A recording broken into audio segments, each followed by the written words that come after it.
आप सबको नमस्ते। मैं चिराग और मैं चांद। आज हम आपको मेंटल हेल्थ वीक के बारे में बताने आए हैं। पहले उनको बताने से पहले मुझे तो बताओ, ये मेंटल हेल्थ वीक क्या होता है। मेंटल हेल्थ वीक मतलब हमारा मानसिक स्वास्थ्य, यानी कि हमारा मन ठीक होना चाहिए। पर सबका मन तो ठीक होता है, तो फिर मेंटल हेल्थ वीक क्यों मनाते हैं? ये सब समझाने के लिए मैं तुम्हें मोहन से मिलवाना चाहता हूँ। ये मोहन कौन है? मोहन 9th की क्लास में पढ़ने वाला एक लड़का है जो आजकल बहुत उदास है। तो चलो देखते हैं क्या होता है।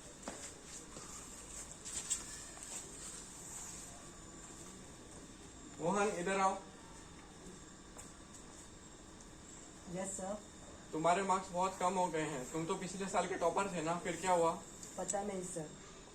क्या पता नहीं? अगले साल 10th में जाओगे, तब भी ऐसे ही पढ़ाई करोगे तो आगे क्या करोगे? तुम्हारा भविष्य क्या होगा? क्या होगा क्या होगा? Sorry sir. सब ठीक है ना? घर में कुछ प्रॉब्लम तो नहीं? कुछ नहीं। ठीक है, पर अगली बार अच्छे मार्क्स लाने हैं। Thank you sir. तो तुमने देखा मोहन कितना उदास है। पर मोहन इतना उदास क्यों है? सभी बच्चे के तो कभी कभी मार्क्स कम आते हैं।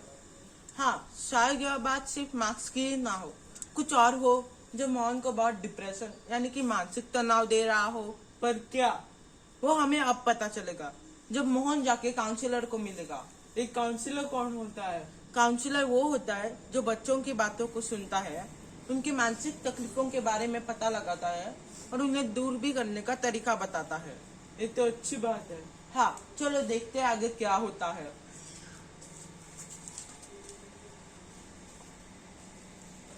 कम मोहन,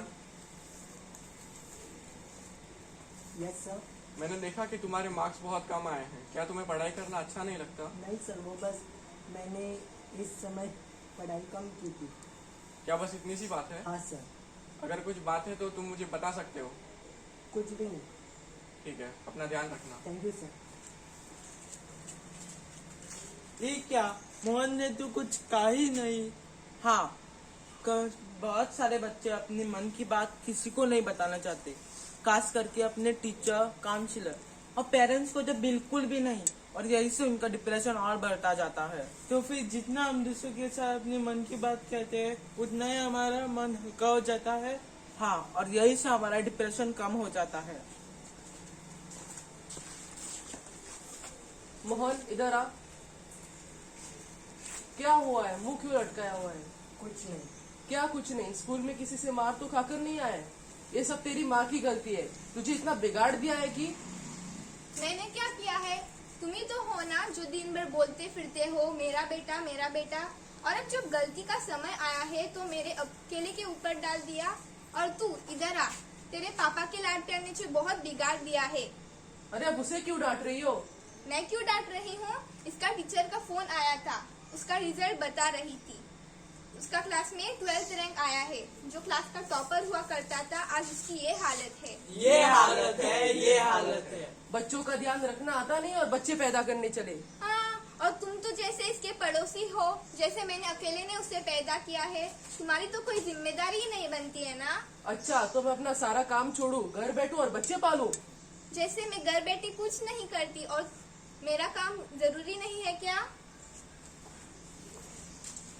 ये कैसे माता पिता है जो बच्चे की तकलीफ को कोई नहीं देख रहा। हाँ, कभी कभी माता पिता अपने झगड़ों और परेशानी में इतने फंस जाते हैं कि अपने बच्चों की परेशानी को देख ही नहीं पाते। तो चलो देखते हैं आगे क्या होता है। अरे तुम्हें पता है, कल मोहन काउंसलर से मिला था। क्या? क्यों? पता नहीं क्यों। क्या वो पागल है?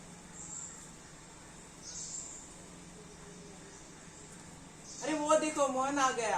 लगता है पागल है। लड़का पागल है, पागल है, पागल है, पागल है। लड़का पागल है, पागल है, पागल है, पागल है। क्लास के बच्चों की टेंशन नहीं लेते मोहन, क्योंकि वो आज बोलेंगे और कल भूल जाएंगे या बोलते बोलते थक जाएंगे। और मुझे ये भी पता है कि कुछ तो ऐसी बात है जो तुम मुझे नहीं बता रहे। अगर तुम मुझे नहीं बताओगे तो मुझे तुम्हारे घर ही फोन करके पूछना पड़ेगा। नहीं सर, वो सर मेरे मम्मी पापा कभी कभी झगड़ते हैं, तो मैं उनके झगड़े में कभी कभी पढ़ाई भी नहीं कर पाता है।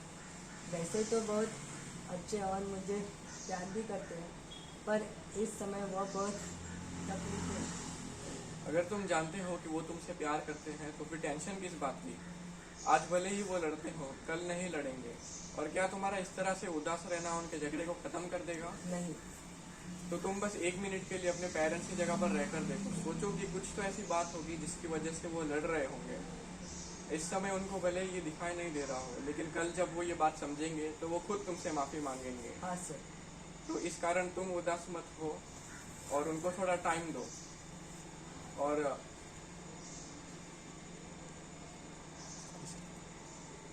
और अपने लाइफ में खो मत जाना, उसे एंजॉय करना।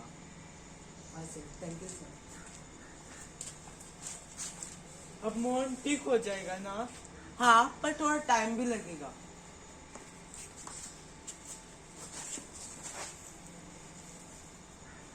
So students, here I am going to announce the name who has won the state level competition and now is going to the finals. Before that, I want to show you the painting.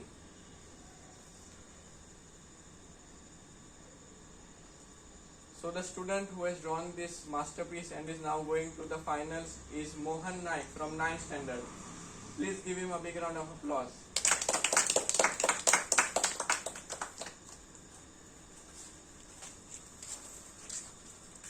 फिर क्या हुआ? और उनके माता पिता का क्या झगड़ा खत्म हुआ? उनका झगड़ा खत्म हुआ कि नहीं, ये तो उनके ऊपर है।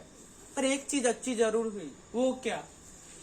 काउंसलर ने दोनों पेरेंट्स को बुलाया और बहुत ही अच्छी तरीके से मोहन के मेंटल हेल्थ के बारे में समझाया और दोनों को अपनी गलती भी दिखाई दी और दोनों ने माफी भी मांगी। और आज जब हम मोहन को देखते हैं,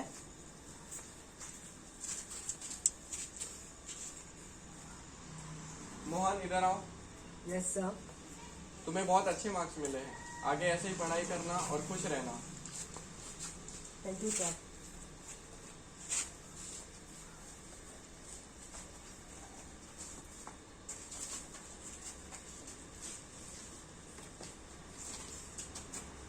शाबाश बेटा, मुझे तुझ पे गर्व है।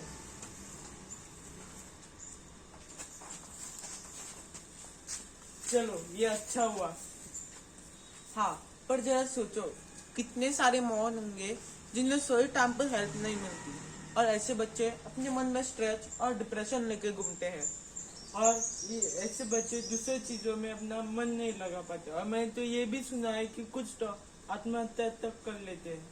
हाँ, और इसी चीज को रोकने के लिए आज हम मेंटल हेल्थ वीक मनाते हैं, ताकि हम सभी को ये समझा सके कि हमारी बाकी शरीर की तरह हमारे दिमाग और मन को कभी कभी देखभाल की जरूरत है। So students, I hope you liked our act. Okay, this act was just to show you how our mental health is so much as important as our other body health. Okay, so the things that we learned from this act is that first thing, okay, to be mentally healthy, the first thing, the most important thing is share your feeling. Share your feeling with the people whom you love, people whom you trust, like first of all your parents, your friends, your brothers, sisters, anybody, teachers, counselor, anybody whom you trust. Share your feeling. Don't keep your feelings in your heart, in your mind. The second thing is eat healthy, eat safe. Okay, don't eat junk food and exercise regularly. Okay, as much as you exercise, you tend to forget your depression and all. Okay, the third thing is reach out to your friends. Okay, be with your friends. Don't be in the mobile and all the time, because mobile actually increases our stress and all. So be with your friends, play with your friends, be with your friends all the time. The fourth and the last thing is try to learn something new. As much as you learn something new, you tend to forget the whole thing. Yes, so students, these are the things that we'll know, and finally I can say that the person who is mentally strong is strong in life. Thank you, students.